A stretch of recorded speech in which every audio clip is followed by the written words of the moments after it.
I always thought working the night shift at the cemetery would be an easy way to pay the bills, just me, the moonlight, and the silent company of the dead.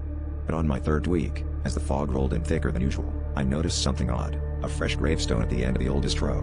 It was carved with today's date, and beneath the date, my own name stared back at me in cold, precise letters. I tried to laugh it off, thinking it had to be some twisted prank, but my hands wouldn't stop shaking as I brushed dirt from the still loose soil. I told myself I'd report it to the groundskeeper in the morning. But as the hours crawled by, I couldn't resist checking the records in the maintenance shed. There was no mention of a new burial scheduled, certainly not for anyone with my name. When I returned to the grave, my heart nearly froze. The dirt was unsettled, as if something had tried to claw its way out or, worse, in. I stumbled back, tripping over a row of headstones, breath coming in shallow gasps. The next night, a second gravestone appeared. Same date. Same name.